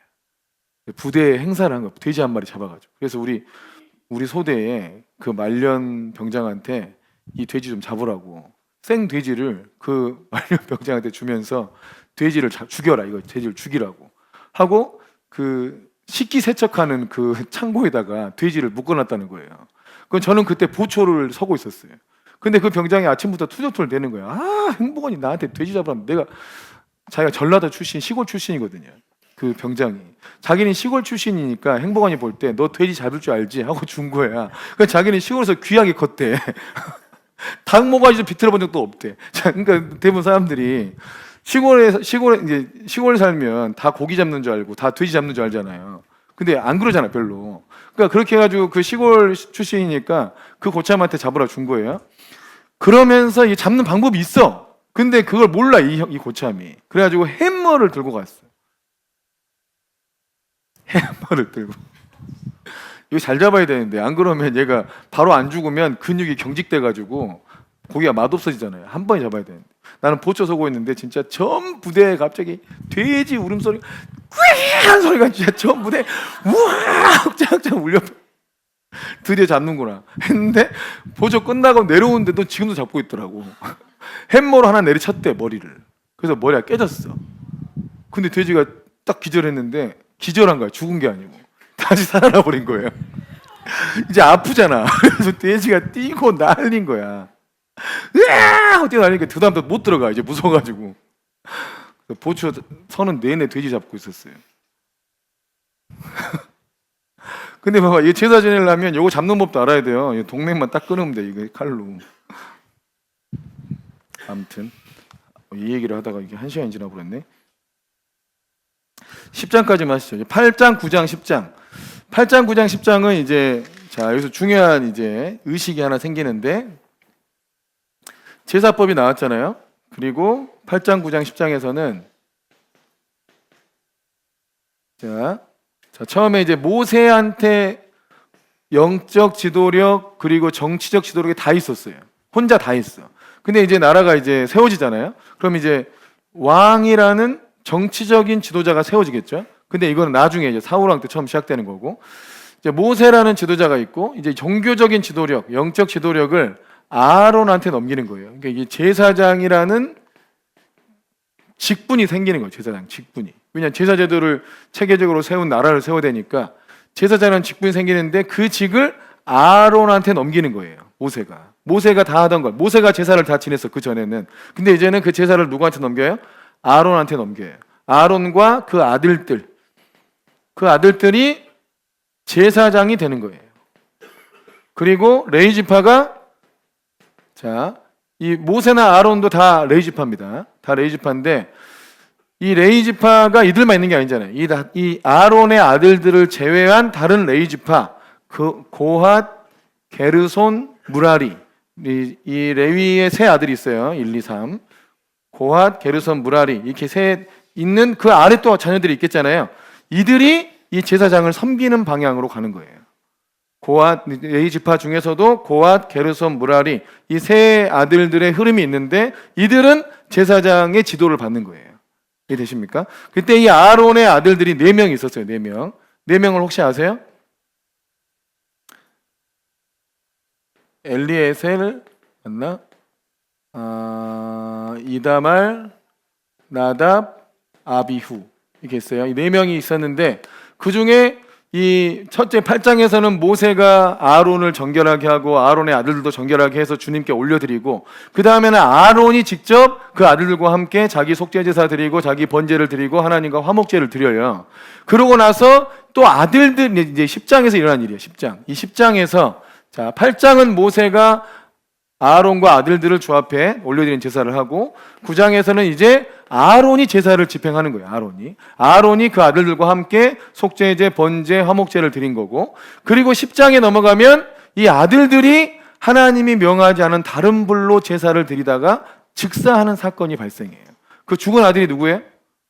나답과 아비후가 죽어요. 나답과 아비후 두 아들이 죽어요. 하나님이 명하지 않은 다른 불로 제사를 지내다가 죽는단 말이에요. 그러니까 처음 위임식이었는데, 제사장 위임식인데 그때부터 불미스러운 일이 생겼잖아요. 그러니까 아론 입장에서 얼마나 슬프겠어요. 그런데 실상은 나답과 아비후가 잘못한 거죠. 하나님께서 명하지 않은 다른 불로 드리면서 실상 여호와의 처음 제사를 망친 거잖아요, 얘네들이. 그죠? 그래서 울지도 마라 그래요. 슬퍼하지 말라고. 슬퍼하면 더 큰 문제가 생긴다고. 왜냐하면 얘네들이 잘못한 거지, 오히려 하나님 편에 서면 슬퍼할 일이 아니잖아. 화를 내야 될 일이지. 이해되십니까? 내 자녀라 하더라도 하나님의 제사, 이 중요한 제사 때 얘네들이 하나님이 명한 불이 아닌 다른 불로 제사 지내므로 하나님 편에서는 진노하셔서 두 아들을 죽였잖아요. 그럼 아론이 그걸 슬퍼하면 아론이 하나님 편에 선 거예요? 자기 개인적인 감정에 선 거예요? 제 개인적인 감정에 선 거잖아요. 그래서 모세가 슬퍼하지 마라 그래요. 슬퍼하면 더 화를 입는다고. 여러분, 그게 영적이냐 육적이냐를 가르는 기준이에요. 자, 여기서 나답과 아비후가 다른 불로 들여서 여호와의 제사를 망쳤단 말이에요. 그럼 영적으로 볼 때는 얘에 대해서 화를 내야 됩니까? 슬퍼해야 됩니까? 화를 내야 돼, 얘네들에 대해서는. 잘못했잖아요. 근데 아버지니까 불쌍히 여겨서 감싸주려고 그래요. 슬퍼하고. 이거면 육적인 감정이 되죠. 하나님 편의 입장을 전혀 생각하지 않는 거잖아요, 아론이. 그죠? 그래서 이거는 굉장히 중요한 교육이 돼요. 하나님께 완전히 구별된 제사장들, 이 사역자들은 하나님 편에 서야 돼요. 아멘이십니까? 내 아들이 하나님 편에서 하나님 말씀대로 하지 않아서 하나님 나라 일을 망쳤어. 그러면 진노해야지, 분노해야지. 아이고 내 아들이니까 불쌍해, 이렇게 하면 안 된다고요. 그래서 이런 부분에 완전히 하나님 편에 서는 사람이 제사장으로서 굉장히 중요한 역할이다. 그런 자질이에요, 자질. 영적 자질이 되십니까? 자, 1장부터 10장까지 했고요. 이제 그 다음에는 이제 정결법인데, 요게 이제 좀 복잡해. 이 내용이 들어가면 이제 레위기 이거 읽어야 되나 말아야 되나 막 이런 생각이 들 정도로 복잡한 내용인데, 자, 11장에는 정한 짐승, 부정한 짐승이 일일이 다 기록되어 있어요. 어떻게 기록되어 있다고요? 일일이 기록되어 있어요. 11장 일일이 기록되어 있어요. 정한 짐승과 부정한 짐승이. 동물 중에 정한 짐승의 특징이 뭐죠? 깨끗한 짐승, 굽이 갈라져서 쪽발이고, 그러니까 발이 굽이 갈라져 있는 데 있잖아. 쪽발이고 또 되새김질하는 애들. 쪽발이면서 맞나? 그죠? 쪽발이면서 이렇게 되새김질하는 애들이어야 돼. 되새김질. 돼지는 되새김질을 합니까? 돼지는 위가 하나여서 되새김질 안 해요. 소는 되새김질 하려면 위가 여러 개 있어야 돼요. 소가 위가 4개 가지고 되새김질 자꾸 하잖아요. 또 쪽발해야 돼. 갈라져야 돼. 갈라져 있어야 돼요. 요게 정한 짐승. 부정한 짐승은 이게 하나라도 있으면 안 돼. 토끼는 되새김질을 해야 안 해요? 네? 성경에는 토끼가 되새김질 하는 걸로 돼 있죠. 근데 몰랐어요. 이게 얼마 전까지만 해도. 이게 토끼가 되새김질 하는 걸 얼마 전에 발견했어요. 그래서 정말 성경이 맞다는 게 또 한 번 증명된 일이 토끼의 되새김질. 토끼도 되새김질을 합니다. 자, 이걸 나눈 이유는 뭐냐? 여기서 보면 우리가 먹지 말아야 할 것이 어류 중에서 지느러미하고 비늘이 있는 것이 정한 거잖아요. 비늘과 지느러미가 다 있어야 돼. 자, 뱀장어, 아무튼 장어, 비늘이 있어요, 없어요? 없잖아요. 고등어에 비늘이 없네. 그럼 고등어도 먹으면 안 되잖아요. 우리나라는 뭐 이렇게 DHC인가 뭔가 많다 그래가지고 엄청 먹였잖아, 우리나라. 등푸른 생선 해가지고. 그러니까 성경적으로 보면 그것도 부정한 짐승에 속해. 뱀 같은 거 다 부정한 짐승에 속해요. 이거 먹으면 돼야 안 돼요? 근데 우리는 몸에 좋다고 먹잖아요. 예? 아, 우리나라 이거 잘 먹잖아. 야, 우리나라에서 몸에 좋다는 개념은 그냥 아주 세속적이에요. 정력에 좋다는 거예요. 실제로 몸이 거룩해지는 방식이 아니에요. 개는 먹어도 돼야 안 돼요? 강아지. 개 되새김질 합니까? 되새김질 안 하잖아요. 그럼 먹으면 돼야 안 돼? 안 돼. 보신탕 먹으면 안 돼. 정한 짐승이 아니잖아요. 근데 몸에는 좋다 그러잖아요. 그러니까 우리나라 일반 세속에서 몸에 좋다고 하는 개념하고 성경에서 정하다는 개념이 다른 거예요, 이게. 성경에서 정하다고 한 것은 몸에도 좋은데 훨씬 좋은데 뭔가 이렇게 음식이 여러분 성격과 성향에 영향을 미친다는 거 아십니까? 음식을 먹으면 우리의 성향과 성격이 달라져요. 인스턴트 먹지 말라는 게 그것도 있어요. 여러분 사슴피를 먹는 사람은 성격이 어떨 것 같아요? 굉장히 부드럽고 온화하고 막 이럴 것 같아요? 사슴피 먹는 사람들? 그럴 것 같습니까? 안 그래요? 여러분 사람의 성향이 먹는 음식에 달렸다니까요. 그 안 먹던 사람도 먹다 보면 막 피무창하면서 막 이렇게 먹는다고 이게 이게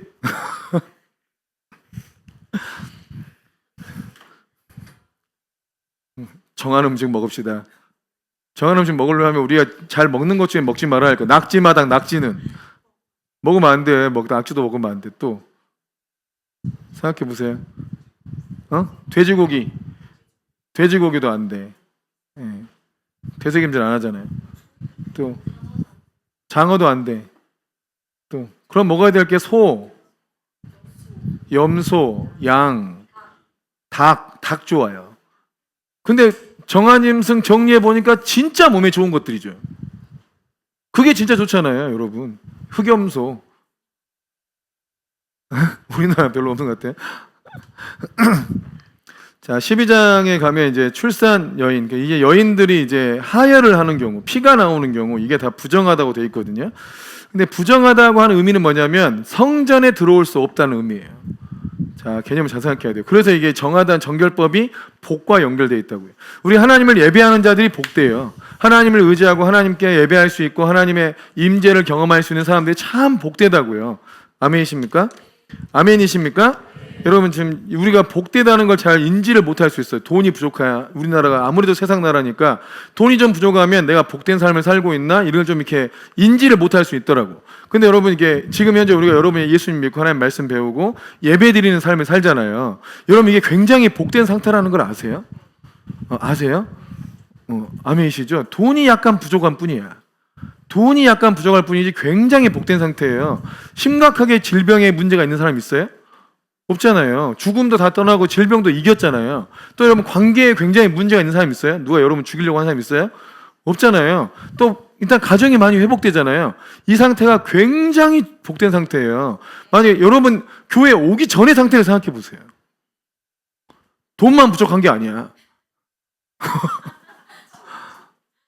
마음도 지옥이고 관계도 어렵고 정말 앞도 안 보이고 깜깜하고 막 온갖 게 다 진짜 난리도 아니었어. 정말 또 공동체의 흐름을 따라가다가 또 이렇게 안 좋게 나간 사람들의 삶을 봐보세요. 일단 다 목숨의 위협을 느껴. 이 질병 때문에. 질병을 이길 믿음이 없는 거예요. 회복될 갈등이 너무 많아. 누굴 원망하고 늘 이러고 살아요. 그러니까 이게 여러분 우리가 주님을 예배하고 있는 상태가 굉장히 복되다는 걸 일단 인지하는 게 중요하고 재정이 안 풀어지는 이유는 아까 얘기했듯이 재정을 다루는 원리가 내게 익숙하지 않아서예요. 익숙하지 않아서. 아니 재정 얘기를 왜 자꾸 하게 되지 이 시간에? 자, 제가 우리 그 집사님한테도 얘기한 거예요. 그 자기의 책을 읽어보니까 나라도 나한테 부를 안 주겠다 이런 생각이 들었다는 거예요. 근데 그 핵심 비밀이 뭐냐면 자 만몬이라는 게 있죠. 만몬과 하나님을 겸하여 섬길 수 없다 이렇게 돼 있고 그 책에 보면 만몬의 영향을 받는 10가지 내용이 돼서 나와요. 이 10가지가 자기는 다 걸리더래. 하나 걸리면 다 걸려요. 이 만몬에 대한 내용이 나와요. 이러면 만몬의 지배를 받고 있는 것이다. 그 중에 하나가 뭐냐면 나는 살 수 없다. 돈이 없어서 이걸 살 수 없어. 살 수 없어. 이렇게 생각하면 이게 만몬의 지배를 받고 있는 거예요. 놀랬죠? 돈 없으니까 못 사지. 난 돈 없으니까 이거 못해 라고 생각한다면 여러분이 만몬의 지배를 받고 있다고요. 우리는 아직 하나님의 뜻이 아니니까 안 풀어진 거지. 하나님 뜻이면 돈 없어도 다 됩니다. 여러분 권사님 집 돈 갖고 샀습니까? 우리는 이거 돈 있어서 샀습니까? 아니에요. 돈으로 계산했으면 이런 건물 살 수도 없었고 집도 못 샀어. 그러니까 돈이 없으니까 난 못해 이렇게 생각한다면 여러분은 만몬의 지배를 받고 있고 실상은 만몬을 놀랍게도 여러분 섬기고 있는 거예요. 만몬을 예배하고 있는 거라고요. 그러니까 우리가 예배라고 했을 때, 자, 예배라는 개념도 마찬가지인데 누구를 섬기냐고, 섬긴다, 경배한다거든요. 섬긴다, 경배한다. 이 예배가 여러분 듣고 계시죠? 예. 자, 예배, 여러분은 만몬을 섬기고 있다고 얘기하면 되게 기분 나빠할 수 있잖아요. 아니요, 내가 하나님을 얼마나 예배하는데 내가 무슨 만몬을 예배해 이렇게 할 수 있잖아요. 근데 여러분 이 10가지 내가 돈 없어 나 이거 못하겠어 이렇게 생각하면 만몬의 지배를 받고 있는 건데 동시에 만몬을 섬기고 있는 거고 여러분은 만몬이 주인인 거예요. 잘 보세요. 왜 그러냐면 예배의 개념을 잘 이해해야 돼요. 예배는 하나님을 예배한다면 하나님을 섬기는 거예요. 하나님을 경배한다는 거예요. 이게 무슨 뜻이냐면 하나님이 하신 말씀을 온전히 믿고 그 길을 따른다는 의미하고 똑같은 거예요. 요거는. 자, 반대로 해보세요. 내가 하나님을 예배한다 하면서 하나님이 말씀하는 걸 안 믿어. 그게 하나님을 예배하는 겁니까? 아니죠. 내가 하나님을 예배한다면서 하나님께서 가라는 길을 안 가. 그럼 하나님은 그걸 예배하는 건가요? 하나님을 경배하는 건가요? 아니죠. 진짜 예배와 진짜 경배는 주의 말씀에 순종하는 거예요. 주의 말씀을 전적으로 동의하고 오직 그 말씀만 옳다고 믿고 그 길을 가는 게 예배란 말이에요. 아멘이십니까? 근데 우리는 주일날 하나님을 예배하는데 생각은 만몬의 생각을 갖고 있어요. 생각은 만몬이 준 생각에 동의하고 만몬이 하라는 대로 하는 거예요. 여러분 그러면 나는 누굴 섬기고 있는 거예요? 만몬 섬기고 있는 거예요. 그 10가지 질문에서 내가 하나라도 걸리면 나는 만몬 섬기고 있는 거예요. 만몬을 예배하는 거예요. 근데 하나님이 왜 복을 줘요? 만몬을 예배하고 있는데. 이해되세요? 그것이 만몬을 내가 지금 만몬 예배자인데 왜 하나님이 여기다 복을 줘요? 줄 이유가 없지. 있는 것도 뺏어야지. 이해되십니까? 그러니까 아직 내가 여기서 만몬 예배하고 몸은 입은 하나님을 예배한다 하면서도 생각과 선택은 만몬의 지배를 받고 있으면 아직 안 뺏어준 게 감사하게 생각하는 거예요. 아직 안 뺏어준 게. 여러분 하나님 말씀으로 그냥 그대로 해야지 그게 하나님을 따르고 하나님 예배한다는 뜻이에요. 아까 이제 5가지 원리 얘기했죠. 여러분 그냥 그대로 해보세요. 여러분이 어떻게 되는지.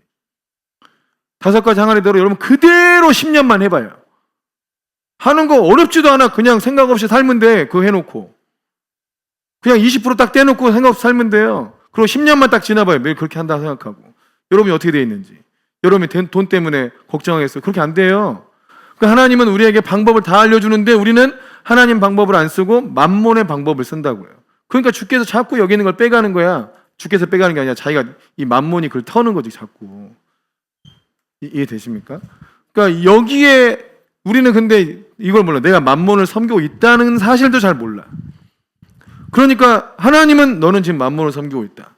그래서 내가 내 부를 줄 수 없다 라고 말씀하는데 나는 내가 만몬을 섬기고 있는지 모르고 난 하나님 섬기는데 내가 이렇게 기도하고 이렇게 했었는데 왜 나한테 하나님 복을 안 줍니까? 이렇게 따지고 있는 거예요. 하나님 입장에서는 어이가 없는 거예요. 마귀 섬기고 있으면서 왜 나한테 복을 달라는 거야? 이렇게 된다고요. 그제 그 집사님한테도 그랬어요. 핵심 원리는 이거다. 너의 생각은 만몬을 섬기고 있는 거다. 근데 어떻게 하나님이 복을 주겠냐? 이해되십니까? 이해되시죠? 네. 하나님의 복은 절대로 안 와, 여기 있을 때는. 복을 받으려면 이쪽으로 와야죠. 완전히 하나님의 생각과 하나님의 말씀의 원리대로 재정을 써야지. 그래야 하나님께서 뭐 대박을 주든 초대박을 주든 뭘 주든지 주지. 여기 있어서는 아무리 애를 써도 안 준다고요. 아멘. 자, 여인이 아이를 낳았을 때도 이제 피가 흐르기 때문에 피가 흐르면 이제 성전에 못 가죠. 정결 예식해야 돼. 정결법은 성전에 들어갈 수 있냐 없냐를 결정하는 거예요. 부정한 사람은 성전에 들어갈 수 없어요. 부정한 사람은 하나님 만날 수 없고 부정한 사람은 성전에 들어가서 하나님을 예배할 수 없으니까 복을 받을 수 없는 거예요. 근데 정결한 사람만 성전에 들어가서 하나님을 예배하니까 복을 받을 수 있는 거예요. 아멘이십니까? 근데 여인이 출산을 하면 피가 흐르잖아요. 그 피가 흐르면 부정하다고 여겨져요. 그러니까 성전에 못 가요. 그럼 그동안은 이게 내가 복을 못 받나? 이렇게 생각할 수도 있죠. 근데 이게 또 약간 반전이 있어요. 이게 산후조리 기간이기도 해요. 이게 산후조리 기간. 이때는 못 건드려, 이 여인을 뭐 딸을 낳았을 때는 33일, 아들 낳았을 때는 66일, 이 기간 동안 이 여인이 그냥 아무것도 건들면 안 돼. 그냥 또 다른 사람도 그 사람을 뭐 시키면 안 돼. 왜냐면 부정한 여인이니까 이거 만지면 이것도 부정해주고 저거 만지면 저것도 부정해져서 그냥 저녁에 다 막 청소하고 이래야 되거든요. 그러니까 그 여인을 그냥 다른 방에다가 넣어두고 그냥 거기서 잘 쉬라고 놔둬야 돼요. 완전히 산후조리 기간이에요. 우리나라는 산후조리 얼마나 합니까? 2주 합니까? 2주? 3주 합니까? 여러분 중국은 산후조리 얼마나 하는 줄 아십니까? 6개월 합니다. 거긴 애 낳으면 여자들이 완전 대박이에요. 완전히 나 애 낳았어! 막 이러야 이거 건들지 마! 막 이런 분위기예요. 근데 이 성경에서도 아들 낳았을 때, 딸 낳았을 때 기간이 다르긴 한데 이거는 왜 그런지 어디도 근거가 잘 안 나왔어요. 누가 어디서 이거밖에 없다고 막 알려준 게 있는데 별로 동의는 안 돼. 근데 아무튼 이 기간이 그 여인들한테는 부정한 기간으로 찍히긴 하는데 근데 완전히 산후조리 할 수 있는 기간이 된다. 이렇게 되고요. 나병 환자가 걸렸을 때, 나병 환자는 나병이 이제 그 나병이 피부병이죠 사실상. 근데 이게 피부병이냐 나병이냐 이거를 그 제사장한테 가서 검진을 받는 거예요. 또 집에도 나병이 생길 수 있어요. 곰팡이냐 아니면 나병이냐 뭐 이런 거 생길 수 있거든요. 이걸 확인해야 돼. 나병이면 공동체에서 아예 격리되는 거예요. 그냥 피부병이면 뭐 고치면 되는데 나병은 격리돼야 돼. 이게 부정환자로 취급돼요. 공동체 안에 못 들어와요. 공동체 밖에 살아야 돼. 여러분 공동체 안에 들어와 있는 게 또 하나님의 복 받는 방법이에요. 공동체 안에 들어오는 게 굉장히 중요해요. 이 성경의 개념은 이 결혼식을 할 때 그걸 뭐라 그러지? 그 지붕만 있고 옆에 사방이 다 터져 있는 그런 이쁘게 생긴 뭐 있죠. 거기서 이제 결혼 혼례 서약을 하거든요. 그 이유가 뭐냐면 사방에 다 터져 있어요. 그게 이웃과 아름다운 관계를 맺으라는 뜻이에요. 사방에 다 터져 있는 것이 너희는 이웃 공동체 안에서 결혼한 것이다. 공동체 안에서 너희를 도와주고 섬길 것이다. 공동체를 떠나면 안 된다. 이 얘기를 결혼식 할 때도 한단 말이에요. 부모는 떠나지만 공동체에 속하는 이런 개념이 이제 독립이에요. 독립이 되시죠? 자, 나병 환자는 부정하다가 정해지면은 이제 완전 안 돼. 나병의 특징이 뭐냐면 나병이 생겼다가 이제 지켜보는 거예요. 전신이 다 퍼졌다, 하얗게 됐다. 이러면 나병이 끝난 거예요. 전염성이 있냐 없냐를 봐요. 전염성이 있냐 없냐. 전염이 됐다 그러면 나병이야. 근데 그대로다 그러면 나병이 아니야. 전체를 다 퍼졌다 그러면 나병도 끝났어. 그러니까 부정하지 않게 돼요. 간단하게 하면 이렇게 되는 거예요. 자, 환자도 마찬가지. 15종의 유출병도 마찬가지고 피가 흐르는 거. 그러니까 이 유출병에 대한 내용이 그 혈류증연이죠. 혈류증연이 계속 하혈하는 병인데 이랬을 때도 실상 부정하다 여겨지기 때문에 근데 이제 여성들이 하혈하는 기간 동안은 부정해요. 또 이게 스트레스가 아주 많은 때잖아요. 민감할 때고. 그러니까 이게 주변에 사람들이 안 건들게 보호해주는 기간이기도 하고요. 또 이제 그 신약에 나와 있던 유출병은 굉장히 뭐 불규칙적으로 계속 하혈을 하기 때문에 아예 부정하다 여겨지고 뭘 만져도 안 되고 사람을 만날 수 없게 돼요. 근데 이게 거의 13년 동안 그랬죠. 12년을 혈류증으로 고생하는 여인이었잖아요.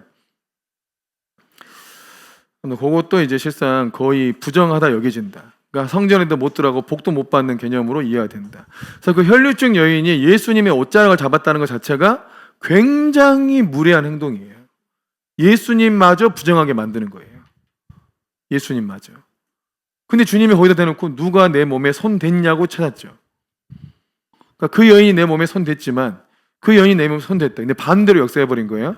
그 여인이 손을 대면 예수님도 부정하다고 오해를 받게 되잖아요. 사람들한테. 그럼 당신도 부정해진 거야. 이 여자는 이 동네에서 유명한 부정한 여자인데 그 여자가 당신한테 손댔으니까 당신도 부정해. 이렇게 했는데 주님은 누가 내 몸에 손댔냐? 그 여자야. 이걸 오픈해 사회적으로. 그럼 어떻게 되냐? 정결하신 주님을 만나서 그 부정이 없어지는 꼴이 되어버려요. 사람들은 당신도 부정해졌어 이랬는데 이제 영적으로는 부정한 여인이 거룩하신 주님을 만졌으므로 그 부정이 없어진 게 되어버린다고요. 그게 주님이 완전히 오픈해버린 거예요. 그거를. 아멘이십니까? 그래서 우리도 마찬가지로 다 부정한 사람이지만 예수님의 보혈을 마시고 주님의 옷자락 잡고 주님의 그리스도의 옷으로 옷 입었잖아요. 그래서 우리가 거룩한 자가 돼버린 거예요. 아멘. 16장에 가보면 대속죄일 규례가 나오는데 이게 1년에 한 번 대제사장이 그 지성소에 들어가서 온 백성의 죄를 속하는, 온 백성의 죄를 다 해결하는 그 제사가 대속죄일 제사입니다. 이때는 붉은 암송아지 재를 막 뿌리는 막 이런 의식이 있는데 얘기하자면 너무 복잡하고. 자, 그 17장에 중요한 게 피가 죄를 속한다. 이 한 구절 아주 중요해요. 피가 죄를 속하는 것이다.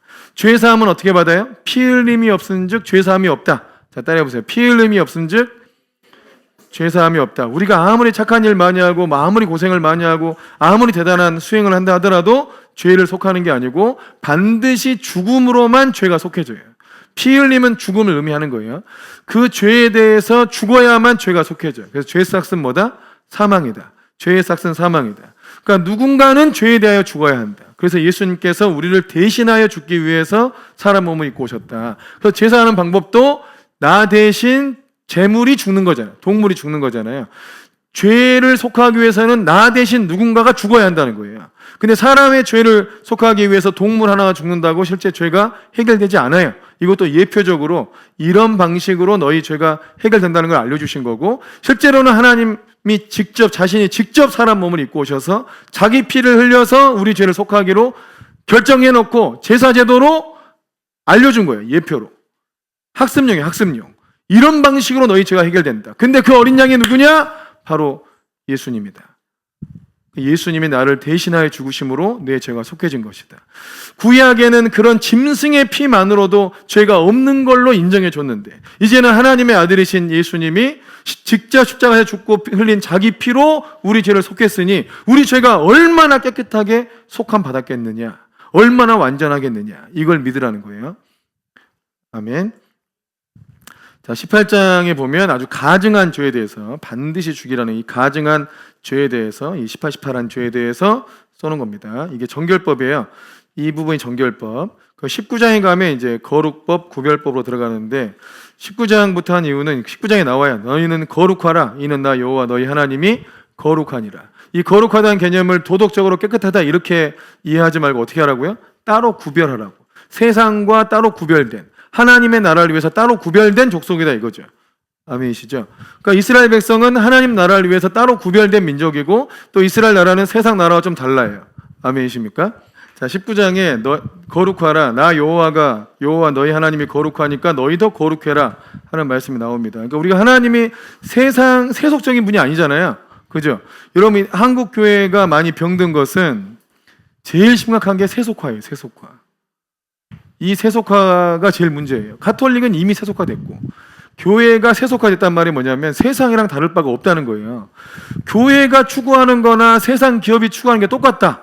성도가 추구하는 거나 일반 안 믿는 사람이 추구하는 게 똑같다. 여러분, 이러면 이게 세속화예요. 일반 안 믿는 사람은 뭘 추구해요? 경제적 자유를 추구해요. 우리는 뭘 추구해요? 우리도 경제적 자유를 얻으면 주님한테 복 많이 받은 겁니까? 그걸 추구하는 거 아니에요. 우리는 하나님의 뜻이 이루어지는 걸 추구하는 거지. 그들은 경제적 자유를 추구하지만 우리는 하나님의 뜻이 이루어지는 걸 추구한다고요. 아멘이시죠? 하나님의 뜻이 이루어지기 위해서 내가 좀 겸손해지고 가난해질 수도, 그럴 필요가 있으면 그런 과정을 거치는 것이고, 또 하나님의 영광을 위해서 나를 하나님이 부하게 하거나 키우면 그렇게 되는 것이고, 모든 목적은 하나님의 뜻이 이루어지는 것이지 세상처럼 경제적 자유를 얻는 것이 아니다. 아멘이십니까? 이게 거룩함이에요. 거룩함. 하나님의 목적을 위해 살고 하나님의 방법을 취하고 하나님의 때에 하나님의 일을 하는 사람이 되는 거다. 그게 이제 하나님 백성의 삶인 겁니다. 자, 20장에 가보면 이런 놈은 빵 하고 죽이라는 반드시 죽일 죄가 나와. 몇 장에 나온다고요? 이런 놈은 빵 하고 죽여라. 반드시 죽일 죄에 대해서. 자, 21장은 제사장이 특별히 더 거룩해야 된다. 제사장은 일반 하나님 백성보다도 더 거룩해야 된다고 나온 말씀이고, 22장은 이 거룩한 성물도 오직 하나님을 위해서만 써야 된다. 그런데 이제 뭐 아수르나 바벨론이 쳐들어와 가지고 그 여호와께 바쳐진 성물을 가져다가 자기 곳간에 막 집어넣어요. 자기가 예를 들어서 오로지 하나님께만 드리는, 하나님께만 쓰는 성물인데 그걸 가지고 자기가 포도주 따라서 막 먹어. 여러분, 이게 완전히 하나님을 완전히 업신여기고 조롱하는 짓이에요. 그 성물 자체도 하나님만 위해 쓰도록 구별되어 있잖아요. 아멘이시죠? 마찬가지로 여러분, 옛날에는 우리 이런 개념이 많았어. 교회에 강대상은 오로지 하나님의 말씀을 증거하는 데만 써야지 아예 성물로 구별했잖아요. 그런 개념이 있었잖아요. 근데 여기서 막 다른 강의해도 돼요? 세미나를 해도 돼요? 그렇게 못하게 했단 말이에요. 근데 현대 교회 오면서 이제 강대상 개념이 아니고 그냥 앞에 무대 개념으로 많이 바뀌었잖아요. 그러니까 강대상 위에서 막 이렇게 워십도 하고 드라마도 하고 막 뮤직 다 했어. 그러니까 강대상의 성별 개념이 없어진 거예요. 물론 오늘날 교회의 물건은 전부 다 성물이다 하는 개념도 좀 문제예요. 그것도 그렇게 구분하는 것도 문제예요. 왜냐면 우리 자체가 다, 여러분 집안에 있는 것도 전부 다 성물이에요. 그런 개념으로 바꾸면 몰라도 교회에 있는 건 성물이고 집에 있는 건 내가 마음대로 써도 된다 이렇게 하는 것도 문제라고요. 그것도 이원론에 빠지잖아요. 그렇게 하면. 근데 이때는 성전에 쓰는 것은 완전히 주님을 위해서만 쓰는 걸로 되어 있기 때문에 실상 이거는 거룩한 성물로 구별되는 거고, 23장에는 이건 절기인데 7가지 절기가 있잖아요. 요거는 여호와의 절기예요. 이건 하나님이 하나님을 위하여 만든 절기예요. 뭐라고요? 하나님께서 하나님을 위해 만든 절기예요. 이 7가지 절기를 잘 지키다 보면 우리 백성들이, 하나님 백성들이 하나님이 원하시는 대로 세워져 갈 수도 있고, 하나님의 구원의 역사에 시간표 역할도 하고, 하나님의 영광을 위해서 백성들한테 뭔가를 알려주는 개념이 되는 겁니다. 자, 24장 등잔불 진설병 얘기, 25장에 희년에 대한 얘기, 안식년에 대한 얘기가 나옵니다. 안식년은 땅을 쉬게 하는 건데 6년을 일하고 한 해를 쉬게, 7년째는 땅을 쉬게 하는 거예요. 여러분, 이 땅을 쉬게 하면 땅의 어떤 영양분이나 이런 것들이 굉장히 좋아져요. 그리고 7년에 7년, 그럼 49년이죠. 그럼 49년도 안식년이죠. 그리고 50년째는 희년이라고 해서 쉬어요. 그리고 희년 다음에도 안식년이에요. 3년을 쉬어요. 3년을. 이렇게 돼요. 그러니까 요 희년법이 나왔는데, 희년법이 성경에 나와 있긴 하지만 이스라엘에서 희년이 실제로 진행된 건 한 번도 없어요. 안식년도 잘 안 지켰을 거예요. 근데 놀랍게도 이 희년을 어디서 지키는 줄 아십니까? 아테네에서 지킵니다.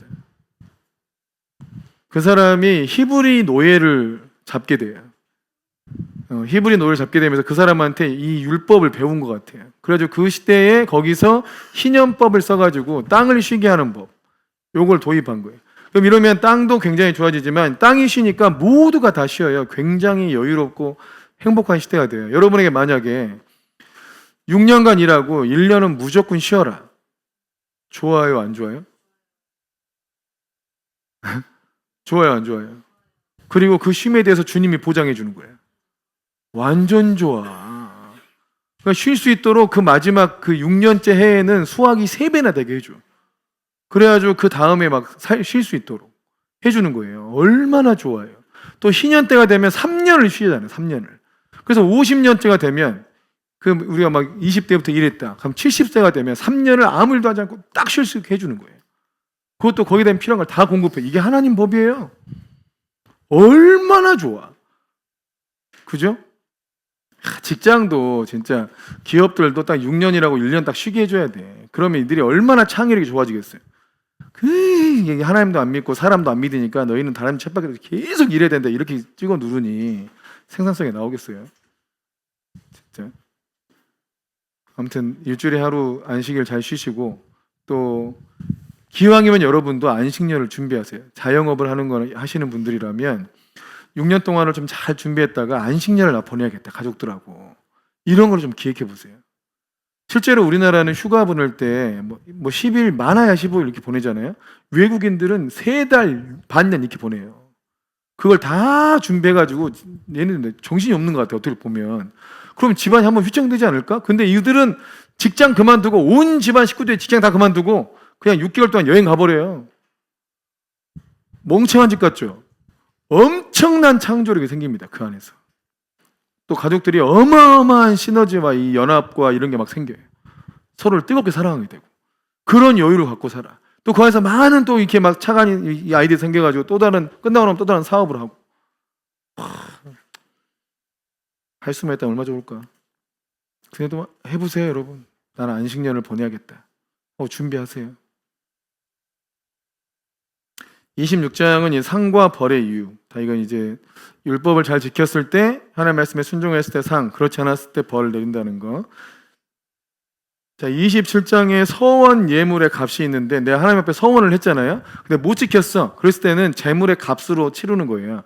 만약에 내가 하나님, 내 3년은 오직 주를 위해서 이럴 수 있어. 하나님 앞에 드린다 그래가지고, 내가 3년간은 일하지 않고 정말 주님을 위해서 살겠습니다 하고 사역만 하겠습니다 했는데 2년 하고 1년 안 했어. 그럼 주 앞에 3년 서원을 못 채웠잖아요. 그럼 1년에 대해서 그 값을 치르라는 거예요. 이게 서원 예물의 값이에요, 이게. 그리고 11조는 하나님의 것이다. 이렇게 말씀한 부분이 나옵니다. 그래서 이 레위기는 3과 연관되어 있고 이 30에서 3 뺀 27장으로 되어 있고 세 부분 나눌 수 있다. 제사법, 그리고 정결법, 그리고 거룩법이다. 그래서 이 레위기에 보면 이게 제일 은혜로워. 하나님께 우리가 어떻게 하면 하나님께 나아갈 수 있느냐, 여기에 대한 주제거든. 사실상 레위기의 주제는 내가 어떻게 하면 하나님께 나아갈 수 있냐. 첫째는 예배로 나간다. 그리고 내가 거룩함으로 나간다. 아니 정결함으로 나간다. 그리고 하나님의 것으로 내가 완전 나를 하나님 편에 서는 그런 거룩한 인생으로 나를 드림으로 하나님께 나간다. 하나님께 나아가는 방법에 대해서 우리에게 알려주고 있는 성경입니다. 아멘이십니까? 네. 질문 있으면 하십시오. 자, 레위기가 굉장히 어려운 것처럼 보이지만 내용이 대충 파악이 됐습니까? 네. 이렇게 되어 있습니다. 질문 있으면 하세요.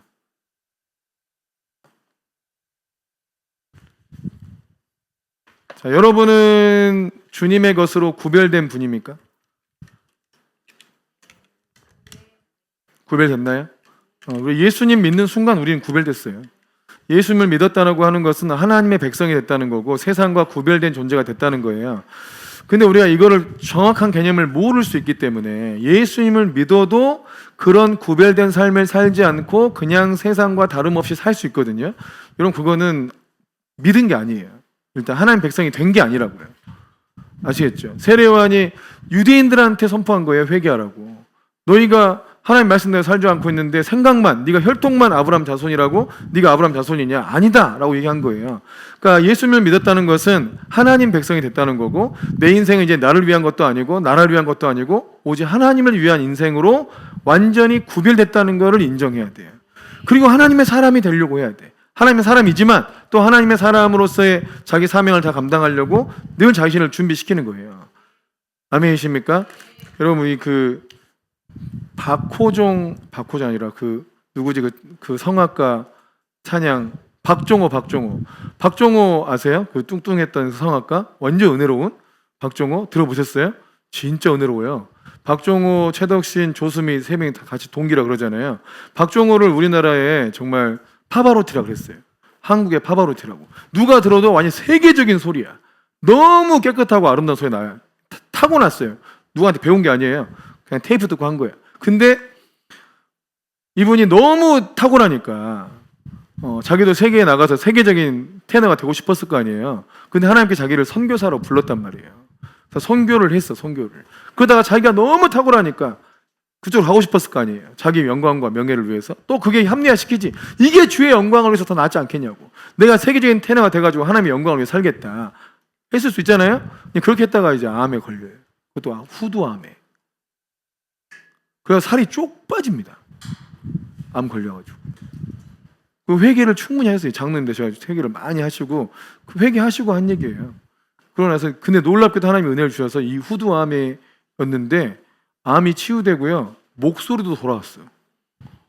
다시 이제 오직 찬양만 해 이제는. 오직 찬양만. 우리 이 생각할 수 있잖아요. 그 하나님은 그분을 찬양 사역자로 불렀어요. 그러니까 세계적인 테너 소리를 갖고 있어도 찬양 사역만 해야 돼. 근데 우리는 내가 세계적인 테너가 돼서 거기서 내가 하나님의 영광을 이름을 높이겠다. 우리 생각이에요. 그건 우리 생각. 그 길은 내가 만든 길이잖아요. 주님은 찬양 사역자로 부른 거고.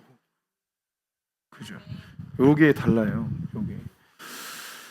아무튼 그게 중요한 것 같고 소양도 굉장히 오직 자기 목소리는 하나님이 주셨기 때문에 오직 찬양만 하겠다고 결단을 했던 것 같아요. 그러다가 저랑 나이가 비슷한가 그래요. 소양이. 근데 제가 이제 그 목포 사랑의 교회에 있을 때 그때 소양이 와서 한번 콘서트를 했는데 제가 그 찬양할 때 흘러나오는 기름 부음을 보고 제가 딱 그랬어요. 내 청년들한테 그랬어요. 저건 저 나이에 나올 수 있는 기름 부음이 아니다 그랬어요. 저 나이에 비해서 많이 탁월한 기름 부음이 흘러나왔어요. 저런 기름 부음이 흘러나올 수 없어. 저 나이 때는 그게 나올 수 없다 그랬어요. 자기가 목사가 아닌 다음에야 완전히 헌신된 사역자가 아닌 다음에야 일반 찬양 사역자가 어떻게 저렇게 기름 부음이 흘러나와? 이렇게 되게 의아하면서 보고 있었어요. 그런데 목숨을 그분도 암이었더만요.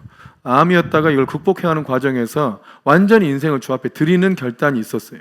그러니까 이거는 생명을 드리지 않고는 나오는 기름 부음이 아닌데 어떻게 찬양 사역자 저게 나오라고 의아했는데 그게 해결된 게 있었어요. 그분도 하나님이 주신 목소리가 그걸 따라갈 사람이 별로 없었어요. 전 세계에. 그런데 오직 주를 찬양하는 데만 쓰기로 결단하고 사는 거예요. 그러니까 가장 귀한 것을 주를 위해 드리는 거예요. 아깝습니까, 그게? 가장 귀한 능력을 가장 아름답게 할 수 있는 것을 주님께 드린다. 이게 아깝냐고요. 그러지 않아야 됩니다. 우리는 구별됐기 때문에 내가 모든 교육받고 모든 훈련해가지고 최상의 상태를 주님께 드리겠다. 주를 예배하는 데 쓰겠다. 이렇게 해야 된다고요. 아멘이시죠? 그게 이게 이 나라에서는, 이스라엘이라는 나라에서는 이게 아예 제도적으로 법적으로 가능해. 다윗이 왕으로 있을 때 전 세계에 가장 찬양 잘하고 악기 연주 잘하는 사람들 다 모아서 다 훈련시킨 다음에 그들을 뭘로 썼어요? 찬양대로 썼어요. 그들을 찬양대로 썼다고. 세계 자기 나라 최고의 음악가들을 뭐 어디 가서 뭐 콩쿨대회 보내고 이런 게 아니라 그냥 하나님을 찬양하는 대로 쓴 거예요. 여러분, 이게 하나님의 영광을 위해서 구별된 사람이라는 뜻입니다. 아멘이십니까? 그러니까 세상에서 유명해지는 거, 이런 것을 추구하면 안 돼요. 우리는 하나님께 최고의 예배, 최상의 어떤 우리 자신을 드릴 것을 생각해야 된다고. 아멘이시죠? 기도하고 마치겠습니다. 하나님 감사합니다. 오늘도 주의 말씀을 같이 공부할 수 있도록 은혜 주심을 감사합니다. 주께서 우리를 거룩한 주의 도구로, 주의 백성으로, 주의 나라로 구별하여 부르신 줄 믿습니다. 예수님 안에 생명을 얻었고 예수님으로 말미암아 영원한 생명을 얻은 자가 되었으니 우리의 삶이 오직 주 예수 그리스도의 영광을 위하여, 그의 나라를 위하여 쓰임받고 그의 나라를 위하여 온전히 주께 영광 돌리는 인생이 되도록 역사하여 주시옵소서. 감사하고 사랑합니다. 우리 주 예수님의 이름으로 기도했습니다. 아멘. 수고하셨습니다.